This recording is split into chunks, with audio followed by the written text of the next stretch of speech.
What is up, guys? It is KikiZilla101 here yet again, and we are finally starting my Paleo Review series. And we are going to start it off with none other than the one, the only, Carnegie 1998 Tyrannosaurus Rex. Now this figure is probably the most popular and most well-loved Tyrannosaurus figures out there. One of the most well-known and loved dinosaur figures, period. And for many of us collectors on YouTube right now, we may have grown up with this toy. I mean, I certainly did. I do want to give you guys a little bit of a warning. This video will probably be a bit long and a bit longer than my reviews will typically be on this series, just because, you know, this is the start, so I kind of want to explain some stuff. But I'm going to make it worth your while. I'm going to try my best, alright?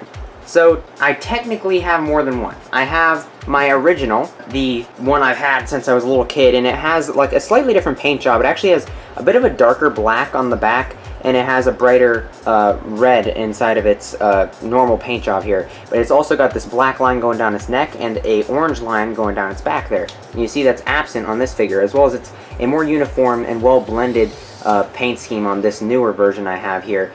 And it also lacks those two lines, and it's a little darker.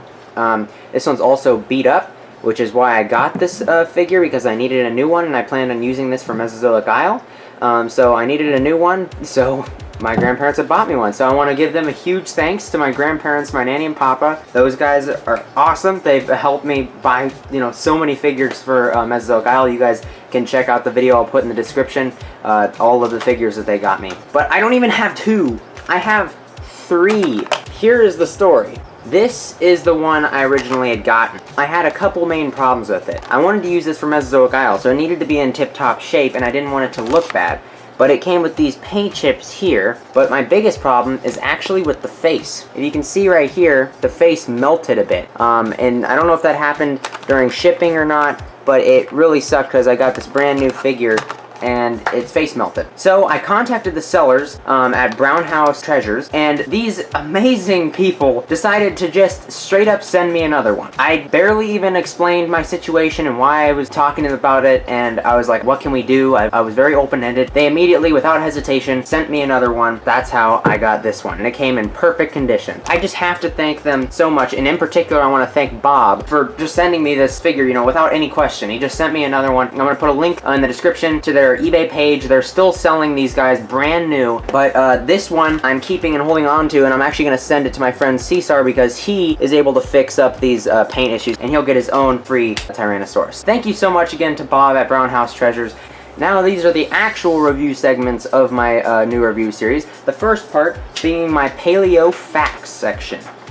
Tyrannosaurus, whose name means tyrant lizard, was a large carnivorous theropod of the Tyrannosauridae family that lived during the late Cretaceous period about 68 to 66 million years ago in what is now North America. Tyrannosaurus possessed a devastating pair of bone-crushing jaws, filled with conical and serrated teeth. Its jaws were so powerful that it could produce over 8,000 pounds of force, making them the strongest jaws of any terrestrial animal ever. It also possessed some of the best senses in the dinosaur kingdom, including sight, hearing, and smell. It also was massive, reaching a size of 40 feet long, 12 feet tall at the hips, and weighing in at 9.3 to 15.4 tons when fully grown. Based on close relatives of Tyrannosaurus, it's theorized that it may have been covered in feathers. Over 50 specimens of Tyrannosaurus Rex have been discovered, making it easy to understand how it is the most well-studied dinosaur ever. It is so well-studied that we even know what it may have sounded like.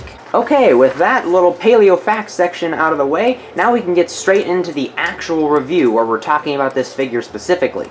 Now I have 4 categories, actually 5, but we're going to rank them all. Total score you can get a maximum in each category is 5 points, and the total score out of 20 points. First up is the pose. Alright, for the pose of this figure, it's quite simple. It's a very standard pose, you know, it's very neutral, and I actually really like poses inside my figures like this, because it makes it so that there's a lot of playability there. There's a lot of flexibility to what you can do with the figure, especially if you're making series like I am, and you're playing around with the toys or something like that. You know, it's nice to be able to give it a wide range of things it could be doing. So a neutral pose, you know, allows for a lot of versatility and a lot more play value in my opinion. I always like it when I see that in my figures. Specifically, this one seems to be in more of a defensive posture. As you can see, his feet are kind of placed very solidly in the ground. His knees are locked, and he's like very sturdily standing there. He's not moving, he's not planning on moving, he's not in a stride or anything like that. And you can see how this foot is kind of leaning back, and this one's leaning forward. He's definitely planted himself there. And then he's roaring, his arms are kind of wiggling around, so it looks like he's in action, and his tail seems to be trying to balance him in place. All pointing towards him, trying to threaten something. Maybe he's in a territorial threat display or something like that. Nonetheless, this is an absolutely fantastic pose, and I actually really like it. There's a slight slant to the head here, and it actually tilts it a little bit.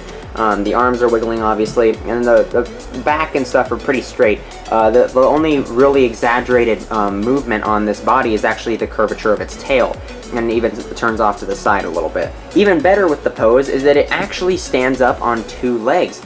Even though this is a Carnegie figure, there is no tripodal pose here. It's just standing on its two legs. So even though this tail is curved and, you know, tilting almost like they're trying to make it on a tripod, which my older figure is required to lean on its tail because it's just bad. This one is firmly planted on its feet, and it's actually really sturdy. I can wiggle it and it'll still stay there. If you wiggle it too much, it will fall over, but either way, it's very sturdy and a very good pose. So overall, I think it's a very good pose, and I'll give this one a 4.0 out of 5.0 for its pose.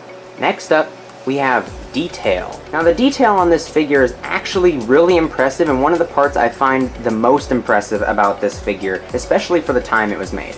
Now, one thing I do want to note, though, is that inside of my review series, I will be holding up every figure to the current day, the modern day standards. No matter when it was made. Even though this was made in 1998, I'm holding it up to today's standards in all of my reviews. This is absolutely fantastic detail. Here's my my thumb for reference. Now, these are really tiny scale, as you can see there. It looks absolutely great, and you can really see them very well on this thigh here. They're really small, and they're not too big, even though they do look nice, you know, over-defining the scales. I actually much prefer it like this. You can feel the detail. It's much less defined on this side for some reason. But it's also got the addition of the wrinkles, which makes it look very alive and real, and I really love that addition to this this figure here. You can kind of see there the wrinkles inside of the little creases here, and the knee and everything like that. It looks fantastic. I mean, some portions the wrinkles definitely overtake most of the detail, like inside this area right here, but for the most part, it's really good, and it's a nice mixture. Like the neck, I feel like is a pretty good mixture. The detail even continues onto the face, which is absolutely great. And the teeth are something I was completely shocked about when I got the new version of this figure, because I didn't remember them being this well defined and so thin. I mean, look at this. This is my finger next to it. I mean, the camera doesn't even do this justice. In person, you're absolutely shocked by how thin and well detailed these teeth are on this figure. And since mine are all messed up and mangled on my older figure, I didn't remember this, because the last time it was in condition like this was, I don't know, I was 2 years old. I mean, I was really young. I just can't stress enough, this is an absolutely great figure. I love it. I really do. I mean, I love the detail on this figure. It's really good. I'm tempted to give it a really high rating here, like the highest 5 out of 5, but I can't bring myself to give it a full 5 out of 5. Simply because I have seen figures with better detail, and in a couple areas, the detail is a bit lacking. I feel like it's got great detail. It's not the best I've ever seen, but it does have really great detail, and that's why I'm going to give it a 4.5 out of 5 points. Almost a 5, just barely missed it though. Next is the paint job. Now, the paint job on this figure is actually really good. It is very simplistic. It's pretty much one monotone, you know, like it's one shade for the most part. It's this like maroonish dark red. I think maroon isn't really good. It's more of a brown, but it is very reddish, and it's got the black still along its back, but the shading and gradients to it is actually really, really nice and very well done. I'm tempted to say that they used a airbrush for this or something like that. The teeth are actually extremely well painted. I can't find any bleeding on the teeth paint job. Which is really fantastic, and I find very impressive, especially for the time that this figure is made. The teeth are also very well done. It doesn't have really much of a derpy issue. The mouth is very well done. You can see that it's got this like lighter pink with a really hot pink at the back of the throat there, and the black is on the hands and on the feet. But other than that, it's just very simplistic. Oh, and it's gold in the eyes. I didn't mention that, but it's got the black stripe, and other than that, it's a very simplistic color scheme, but I really like it, and I can't bring myself to knock it down for just simply having a lackluster paint scheme. I mean, you could definitely say that, you know, it'd be cooler to have more of a paint scheme, but this is just enough for me to justify a good paint job, and so I just really can't bring myself to lower its score too much. So that's why I'm going to give this one a 4.5 out of 5 for the paint job. It's fantastically executed. Yes, it could have more detail, and that's why I didn't give it a 5 out of 5. But other than that, the paint execution on this thing is just phenomenal and really well done. And now for paleontological accuracy. Now for paleontological accuracy, obviously I'm not a paleontologist and I'm not an expert, so I'm not going to claim to be, but I have done my fair share of research and I do know a lot about dinosaurs. So I feel like I'm good enough in my expertise to be able to comment on these things and what I do know on these figures and these reviews. So from what I know on this figure, number one thing I have, biggest problem I have with this figure is its tail. The pose of this guy is a big problem, but it's also a big success because they do not make it a tripod, which is really nice and very accurate. It's standing on its 2 feet, but its tail is very curved, and its tail would definitely not have been able to do this. For such a large animal, it would have been very stiff and very full of muscle and would have made it very rigid and to help counterbalance its weight. If it was too flexible like this, it could throw itself off balance very easily. Now, with that said, however, there are a lot of good things going for this figure. Like we discussed earlier, the scalation on this figure is absolutely completely accurate. I mean, the scales are very small, but they are large. And with the recent findings of the scales on a Tyrannosaurus Rex, it has actually put the idea of a feathered Tyrannosaurus into question. And now it doesn't say that there isn't any feathers on a Tyrannosaurus Rex, which I really do love the look of a feathered T-Rex, but it's just saying in certain areas, in quite a few areas, there isn't feathers. In certain areas present. However, that doesn't mean that it's not completely not covered in feathers, and it probably did have some feathers in some areas. But we do know it's like around the back of the tail and a couple other scattered areas, but all of them are accurate with this figure, making it so that I can't really knock this figure down for not having feathers on it. But the accuracy and the small size of these scales actually increases the accuracy on this guy quite a bit. Now also, just the general proportions of this figure are actually fantastic, especially compared to a lot of other dinosaur models and especially T-Rex models. T-Rexes are so commonly abused inside their proportions and their accuracy, and so it's nice to see that this one was really well done, especially for its time. Now the legs are very well done, but I do have a problem with the feet, that they don't actually have pads. They're just kind of skin on bone. Even though they don't look really shrink wrapped, they don't really have fleshy pads on the bottom and kind of sit there just kind of floating with a little bit of a ridge there. That wouldn't actually be like that in life. There'd be a very big fleshy pad covering the bottom of the feet. The arms are very appropriately small. There aren't any ribs showing or anything like that, and the shoulder blade and hip bones right here are appropriately sticking out, but not too much. The teeth are very well sized and very appropriately sized. I think it's even got the correct number of teeth, if I'm correct. I didn't really count them, so don't take my word on that, but it's not a very big thing. I'm just kind of commenting on it. But proportions also, the head shape is correct. They have a very narrow snout towards the front, and then a very bulky, boxy end to the back right here. And that's very, very accurate to the size, or the Tyrannosaurus. You commonly find that they just kind of flow the head together and don't make this a very exaggerated cheek part right here on a lot of Tyrannosaurus figures. But they also, the reason why they did that is because they were doing an accurate representation of the binocular vision capabilities of a Tyrannosaurus. And it looks very good when it's looking straight down at you, so that's very accurate as well. It's really nice to see that even back then they were adding in the binocular vision, which Tyrannosaurus Rex possibly had the best vision of any dinosaur, so don't count on standing still, like Alan Grant said, for it to not see you. This figure is incredibly accurate. I mean, it doesn't even have any shrink wrapping to the face. I mean, it kind of does, but not really. I'm not gonna call that shrink wrapping. So this figure is actually fantastically accurate for its time period, and I really have to comment on that. But like I said earlier, I'm rating it on modern day standards, and for how Safari Limited has been performing lately, it's actually throwing this one off of its podium, which is kind of unfortunate. I'm still going to give this figure a 4 out of 5 for its accuracy, which is an incredible score for this figure. So good job, Safari Limited, and with your Carnegie Collection T-Rex. I mean, this is a fantastic, accurate dinosaur. There's only a few minor gripes for it, and if I'm going to summarize it up, I mean, it's just the tail curvature, the fleshy pads on the feet, The lacking of feathers, you know, it would have been a complaint, but with the new discovery, it's not really. That's pretty much it. And the final category, bonus points.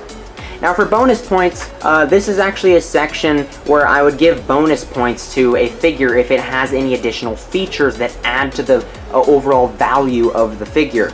Now, anything like this could be a movable jaw. That's a really good example. If a figure has a movable jaw and it actually works and it adds to the figure, I feel like it adds to the figure, I'll give it bonus points for that, and it'll add on to its total score towards the end. This figure, unfortunately, is not getting any bonus points because it doesn't have any additional features to it, but it's still a wonderful figure. It doesn't lose any points, it's just not getting any bonus points to its score. Another way a figure can get bonus points is with a stand. If the stand actually adds to the figure, or any additional, like maybe pieces or something, like with Godzilla figures, like if it has an atomic breath piece or something for Godzilla. You know, those are examples of what a bonus point could be for the figure, but this one doesn't get any bonus points, unfortunately. Alright, so this figure's dimensions are 11 inches long, 5 inches tall, and 2 inches wide.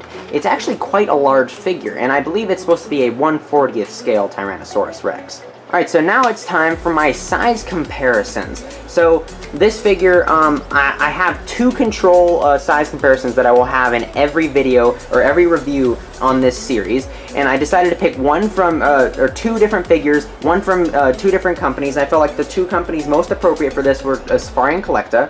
And so I picked my favorite dinosaur, the Safari Limited Tyrannosaurus. That's my favorite dinosaur, but also one of my favorite Safari figures. So there's the Safari Limited Tyrannosaurus next to this figure, and also the Collecta Torosaurus. I felt like I wanted a carnivore and a herbivore, and so I felt like this would be really appropriate. And also, Torosaurus actually lived alongside of Tyrannosaurus in real life, so back in the Hell Creek Formation. So that's really cool. You can see that there.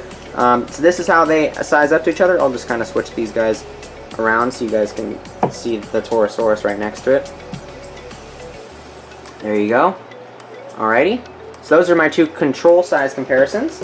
And then I will give every figure at least two appropriate size comparisons, or things that I find appropriate. Now first off is the Carnegie 1999 Triceratops. I feel like these Carnegie figures should go along each other, and so I put them right next to each other. Actually, they really do size up to each other very well. I believe they're both supposed to be in 1/40th scale, and they both size up very accurately. They look wonderful together, especially on the shelf, and they're both Carnegie figures from the late 1990s, and they just look absolutely fantastic. Alright, and finally, the Papo 2005 Green Tyrannosaurus, or some people call it the Squatting T-Rex, just because it's like in the squatting pose, not the running pose. But I feel like this is a very common figure and a very loved figure. I obviously loved it very much. It's very damaged, but I feel like this would be an appropriate size comparison since a lot of people have that figure and like it. So there they are right next to each other. I can move them like this. There you go. Alright, with all that said, it's time to give this figure its total score. I'm giving it 17 points out of 20 for this figure. This figure is absolutely great. I can't stress it enough. This is an absolutely fantastic figure, but I also have a grading scale, and I can actually post in the comments section what the grading scale is for the figures. I'll just put that down there for now. I might end up adding the link to it later. I'm not sure. I'll do something. You guys will see in somewhere down and attach the video the grading scale. But on my grading scale, the 17 points that this figure gets is equivalent to a B. So this figure gets a B, a solid B, not a B plus, minus, or anything like that. It's just a solid B. That's a really good score for this figure. Absolutely fantastic. I can't love this figure enough, and I'm really glad it got a high score because it deserves it. I will actually have a link to a document inside the description, which will have the leaderboards of all of these figures I've been reviewing on the Paleo Reviews, and it will have all their scores, and it'll just kind of rank them. It's just for fun, but you guys can kind of look on there and see how figures ranked up to each other, you know, based on that stuff. Now, finally, inside this total section, I can also give this figure a Kikizilla 101 seal of approval, and this figure gets my approval. Now, this approval seal is basically just a figure that I think is outstanding, or that I recommend, and it'll be a fine selection of figures. I'm not going to do it for every figure that I have, but just certain ones that I think are extraordinary and I definitely have to recommend for you to get. I will give a Kikizilla 101 seal of approval, one that I really approve of. Now this is getting one, and it's the first figure, and it's got a really high score and everything. It's got a great start, but that's because this is an this is a popular figure for a reason, and that's why I decided to start off with this figure, because I feel like it deserves this spot, and I also feel like it deserves my seal of approval, and I cannot recommend enough that you guys go out there and try to get these figures. I'm going to put a link to djenkins.com and the eBay sellers at Brownhouse Treasures so you guys can get your own brand new version of this figure. Alright guys, thank you guys so much for watching this video, my first paleo reviews. Please tell me in the comment section below what you guys thought of this first review, and give me any feedback on how to improve these videos. Tell me, if there's anything I'm missing, anything like that. Also tell me your thoughts on this figure itself. So, yeah, thank you guys so much for watching. I'll catch you guys in the next one. Bye-bye.